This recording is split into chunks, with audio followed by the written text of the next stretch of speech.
warahmatullahi wabarakatuh. Mahasiswa sekalian, kita lanjutkan lagi untuk komposisi media. Jadi media itu selain memerlukan nutrien, bahan-bahan tertentu, juga memerlukan persyaratan pH tertentu. pH sekitar netral dan pH 4,6 sampai 7,0 ini merupakan kondisi yang optimum untuk pertumbuhan bakteri.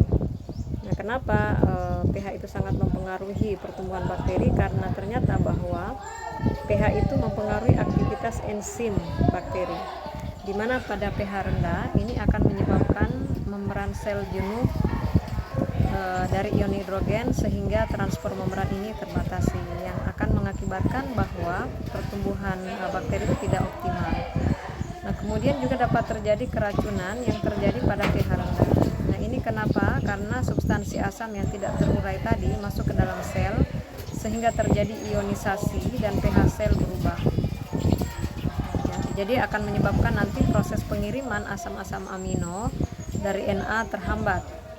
Nah, sehingga otomatis pertumbuhan bakteri akan mengalami hambatan ya, atau menghambat pertumbuhan bakteri, dan juga bahkan dapat membunuh bakteri. Nah, bakteri tertentu ada yang dapat tumbuh baik pada kondisi basah, ada juga yang dapat tumbuh baik pada kondisi asam.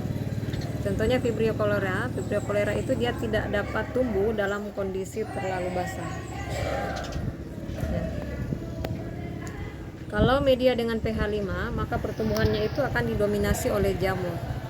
Tetapi pada pH media itu 8, maka pertumbuhannya itu baru didominasi oleh bakteri. Jadi kalau kita ingin mengisolasi dengan baik bakteri, maka harus kita pastikan bahwa pH itu ada di sekitar 8 ya. Kemudian DNA merupakan asam yang labil, sedangkan RNA itu merupakan alkalin yang labil. Jadi ini maksudnya ada bakteri-bakteri tertentu yang dia komponennya itu terdiri dari DNA ataupun RNA, sehingga sifatnya itu kita harus tahu. Ada yang kalau DNA, kalau komposisi bakterinya itu adalah atau dia merupakan jenis bakteri DNA, maka dia asamnya itu labil. Nah, kelompok bakteri berdasarkan pH-nya itu dikelompokkan menjadi asidofil, mesofil, dan juga alkalifil. Kalau dia bentuk asidofil, maka itu merupakan kelompok mikroba yang dapat hidup pada pH 2,0 sampai 5,0. Sedangkan untuk pH mesofil atau bakteri mesofil, neutrofil, ini adalah bakteri atau mikroba yang dapat tumbuh pada pH 5,5 sampai 8,0. Kemudian juga ada kelompok bakteri alkalifil. Ini merupakan kelompok mikroba yang tumbuh pada suasana yang basah ya, yaitu pada pH 8,4 sampai 9,5. Jadi itu pengelompokan bakteri berdasarkan pH-nya ya. Kemudian juga klasifikasi dari media itu, media dapat diklasifikasikan atau dikelompokkannya berdasarkan keadaan fisiknya atau konsistensinya, apakah dia cair ataukah dia padat, ya, solid atau semi solid. Kemudian juga dapat diklasifikasikan berdasarkan kandungan bahan kimianya, ada media sintetik dan ada yang non sintetik. Kemudian juga bakteri itu, media itu dapat diklasifikasikan berdasarkan fungsinya. Jadi ada media umum, kemudian ada juga media yang diperkaya atau enriched media, ada media selektif, ada media diferensial, ada media transport, ada media anaerobik, dan asay media. Nanti kita akan bahas satu persatu. Yang pertama, topik mengenai pengelompokan bakteri berdasarkan physical state-nya ya, keadaan fisiknya atau konsistensinya, apakah dia liquid atau cair, apakah dia semi solid ataukah solid. Nah, kalau dia medium cair atau liquid, ini berarti dia tidak memerlukan bahan pemadat. Nah, tadi kita sudah bahas di awal, kalau bahan pemadat contohnya adalah gelatin atau agar. Jadi kalau liquid itu berarti kita tidak memerlukan penambahan agar. Nah, contoh media cair atau liquid itu adalah misalnya untuk media fermentasi, media MR, PV, atau nutrien broth ya. Kemudian semi solid, kalau semi solid berarti dia ada penambahan agar tetapi sedikit. Nah, penambahan zat padatnya misalnya agar itu 50%, dan ini dipergunakan untuk pertumbuhan mikroba yang banyak memerlukan air. Contohnya untuk bakteri-bakteri anaerob atau fakultatif. Ya, contoh medianya adalah media SIM. Persentase agarnya ini adalah 0,5%. Sedangkan media padat atau media solid tentu saja berarti dia persentasi untuk bahan pemadatnya misalnya agar itu dia lebih banyak 1,5 sampai 2% dari berat total ya. Nanti juga tetap akan ditambahkan dengan air sebagai pelarutnya. Jadi media solid ini pada umumnya merupakan media untuk pertumbuhan bakteri heterotrof. Ya, contohnya adalah medium nutrien agar atau medium McConkey yang kita gunakan untuk mengidentifikasi E. coli ya, ataupun media BAP. Nah, kita lihat di sini ada media McConkey, tentunya ini berdasarkan konsistensinya kita dapat lihat ya, physical state-nya ini berarti media padat, BAP juga media padat, kemudian simon citrat adalah media padat, hanya saja ini ditumbuhkan di dalam tabung reaksi media agar miring. Kalau ini media agar tegak ya, kemudian ini media agar miring TSIA digunakan untuk identifikasi biokimia lebih lanjut. Kemudian SIM berarti ini adalah media semi solid. Kemudian juga ada di sini ada media cair Durham ya, pada tabung Durham media cair ya, konsentrasinya cair. Atau juga pada uji methyl red ini MRVV, uji biokimia ini adalah tentu saja ini adalah medium yang cair berdasarkan konsistensinya.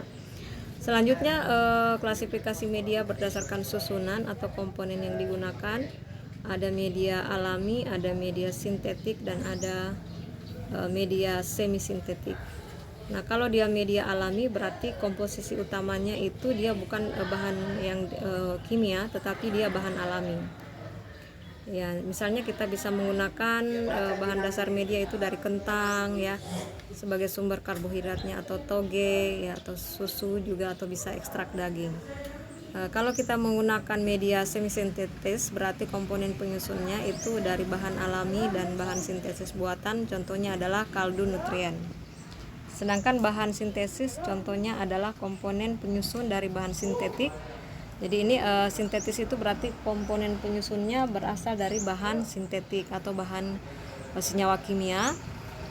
Dan tentu saja kalau dia berasal dari senyawa kimia itu komposisinya dapat diketahui secara pasti berapa persen. Misalnya pada media TSIA, media SIM, media BAP ini semuanya adalah medium sintetis. Pada umumnya yang kita gunakan di laboratorium itu adalah kita langsung menggunakan media sintesis. Nah, ini contohnya adalah media alami, kita menggunakan ekstrak tauge. Sedangkan yang di sebelah kanan ini adalah nutrien agar, kita menggunakan medium sintetik ya. Kemudian untuk klasifikasi berdasarkan fungsinya, maka media itu dikelompokkan ada yang media umum atau universal, berarti dapat digunakan untuk menumbuhkan berbagai bakteri. Kemudian ini pada umumnya pada pertumbuhan di awal ya, sebelum kita melanjutkan ke identifikasi atau uji lanjut ya. Kemudian untuk berikutnya adalah media pengaya atau enrichment, kemudian ada juga media selektif, ada media diferensial, ada media penguji, dan ada media perhitungan ya. Untuk media basal atau media umum atau universal ini biasanya digunakan untuk pertumbuhan dan perkembangbiakan satu atau lebih kelompok mikroba secara umum. Contohnya adalah nutrien agar atau blood agar plate. Kalau kita menggunakan media pengaya berarti lebih lanjut identifikasi bakteri yang kita lakukan. Berarti ini maksudnya adalah untuk memberikan kesempatan terhadap suatu jenis atau kelompok mikroba untuk tumbuh dan berkembang lebih cepat dari jenis atau kelompok lainnya yang sama-sama berada dalam satu bahan. Ya, misalnya KPD untuk bakteri, ini media KPD untuk bakteri gram positif fokus. Ya. Ini contoh bakteri solid tadi ya, termasuk media umum yaitu nutrien agar. Sedangkan ini adalah nutrien broth, nutrien agar slen, nutrien semi-solid ini ya, merupakan medium enrichment. Kemudian media selektif berarti dia hanya spesifik untuk menseleksi bakteri tertentu ya. Jadi media ini hanya dapat ditumbuhi oleh satu atau lebih jenis mikroba tertentu tetapi akan menghambat atau mematikan untuk jenis-jenis lainnya. Misalnya kita menggunakan di lab itu media SSA untuk kita mengidentifikasi atau menumbuhkan jenis bakteri Salmonella Shigella saja ya. Kemudian McConkey agar juga kita gunakan untuk mengidentifikasi, mengisolasi, menseleksi Escherichia coli. Kemudian ada juga media diferensial, media yang digunakan untuk membedakan bentuk dan karakter koloni bakteri yang tumbuh. Jadi beberapa bakteri dapat tumbuh dalam media ini, tetapi hanya beberapa jenis saja yang mempunyai penampilan pertumbuhan yang khas. Jadi media ini berguna untuk isolasi dan identifikasi bakteri. Contohnya adalah EMBA untuk Escherichia coli ya. Ya, ini adalah media selektif, media Salmonella Shigella agar. Ya, kemudian juga di sini ada media McConkey yang spesifik untuk Escherichia coli. Bisa juga untuk selektif terhadap bakteri Enterobacter aerogenes atau bakteri Proteus vulgaris maupun Salmonella typhimurium ya. Termasuk juga bakteri-bakteri spesifik untuk media spesifik untuk Staphylococcus aureus. Ya, dapat terlihat kalau koloninya dia memfermentasi laktosa, maka dia akan berwarna pink, contohnya E. coli. Jika ditumbuhkan pada McConkey karena dia punya sifat memfermentasi laktosa, maka dia akan berubah warna menjadi pink. Sedangkan apabila kita menumbuhkan suatu bakteri dan di McConkey dan bakterinya itu tidak berwarna pink, maka dapat disimpulkan bahwa bakteri tersebut tidak memfermentasi laktosa. Kemudian ada juga media penguji atau elektif. Ini media yang dipergunakan untuk pengujian senyawa atau benda tertentu dengan bantuan mikroba. Ya, media ini mengandung senyawa dasar untuk pertumbuhan dan perkembangbiakan mikroba yang juga ditambahkan sejumlah senyawa tertentu yang akan diuji. Jadi contohnya media penguji vitamin, asam amino, antibiotik, dan residu pestisida. Kemudian media perhitungan ini dipergunakan untuk menghitung jumlah mikroba pada suatu bahan. Nah, media ini dapat berbentuk media umum, media selektif, media diferensial, ataupun media penguji. Contohnya adalah PCA ya. Ya, ini Muller-Linton agar ini merupakan media penguji ya. Biasanya untuk uji sensitivitas antimikroba bisa kita menggunakan media ini, Muller-Linton agar. Ya, uji sensitivitas bakteri terhadap bahan obat misalnya ya.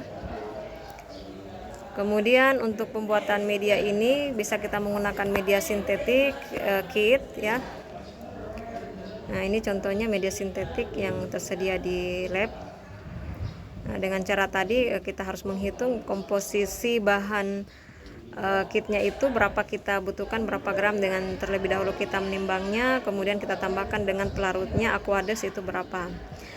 Untuk alat-alatnya bisa kita persiapkan, bisa kita mempersiapkan plate, kemudian juga bisa kita membuat media dengan cara menggunakan tabung reaksi. Ya, tentu saja untuk proses pembuatan media ini kita lalui dengan proses penimbangan, pelarutan, kemudian disterilkan terlebih dahulu, dituang atau penuangan, kemudian tahap terakhir adalah dimasukkan ke dalam wadah dan dibungkus. Ya, untuk pembuatan media tabung juga sama, kita harus lakukan dulu penimbangan terlebih dahulu, pelarutan, kemudian penuangan, kemudian disterilkan, dan pewadahan atau pembungkusan. Ini juga nanti akan lebih spesifik nanti kalian praktikumnya untuk membuat media ya. Kita saksikan dulu untuk video berikut pembuatan media.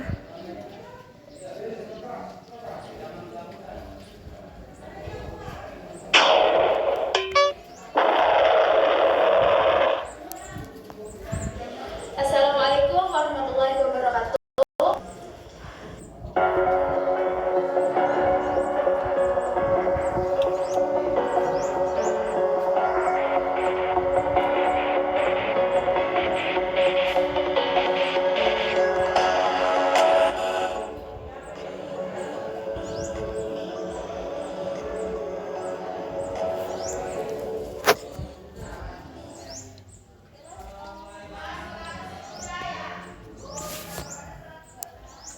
Nutrien agar di sini ada Na, kemudian di sini ada PDA, potato destruct agar. Fungsi untuk Na ini sebagai bahan biakan bakteri gitu. Sedangkan ini itu biasanya digunakan untuk biakan jamur, potato distal ada. Baiklah, yang pertama kita akan membuat media NA dulu. Kalau media NA itu kita dapatkan 0,02 gram per mili. Jadi kita itu sebanyak 18 petri. 18 petri itu satu petrinya itu berisi 15 petri. Jadi 18 kali 15 itu 270. Kemudian kita kalikan dengan rumusnya yaitu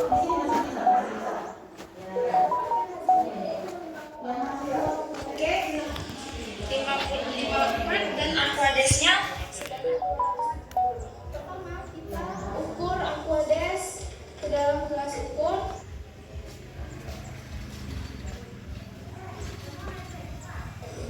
Ini baru 100. Ini baru 100, kita masukkan ke dalam Erlenmeyer. Kemudian kita ambil lagi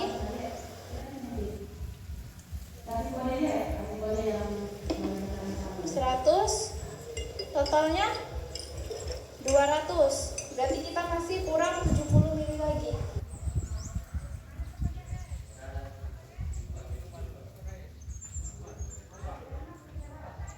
Jadi total aquades di Erlenmeyer ini 270. Kemudian kita masukkan stirrer, magnet stirrer. Selanjutnya kita letakkan di hot plate stirrer. Ini di sini ada suhu, ada tombol suhu, kemudian di sini ada tombol kecepatannya. Jadi kita panaskan dulu pada suhu ya 50 derajat Celcius, kemudian dengan kecepatannya 7 ya. Kemudian kita tutup mulut Erlenmeyernya dengan menggunakan aluminium foil. Menunggu aquades itu dipanaskan, kita timbang Na sebanyak 5,4. Kita gunakan timbangan analitik.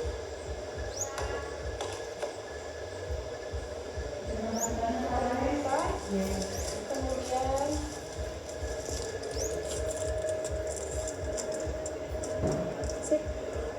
kita letakkan aluminium foil, kemudian kita tekan. Kita ambil media Na dengan menggunakan spatula.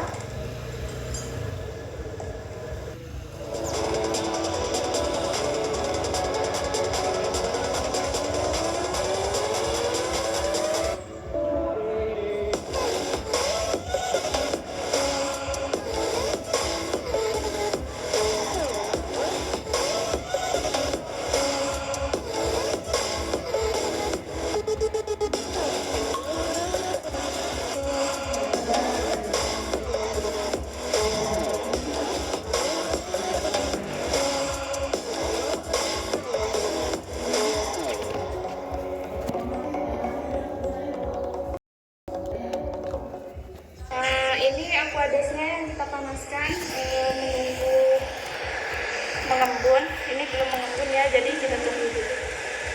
Oke, setelah aquadesnya itu mengembun, langsung kita masukkan Na secara perlahan-lahan ke dalam aquades.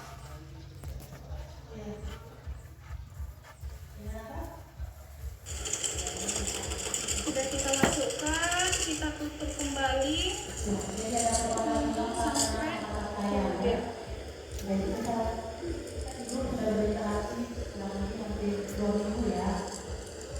Setelah Na-nya homogen, jadi kita masukkan ke dalam autoclave sterilisasi. Suhunya mencapai 121. Jadi kita sterilkan selama 8 menit.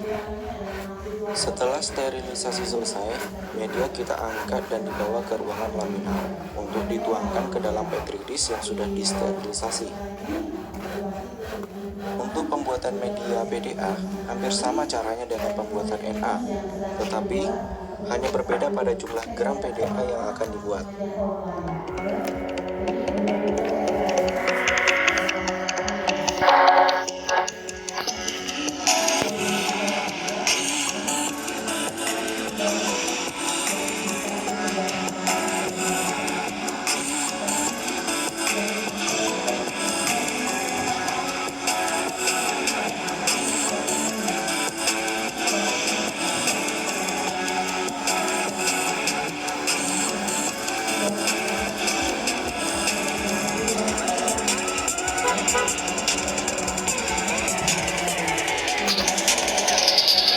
Terima kasih sudah menonton Leci Andre. Semoga ilmunya bermanfaat.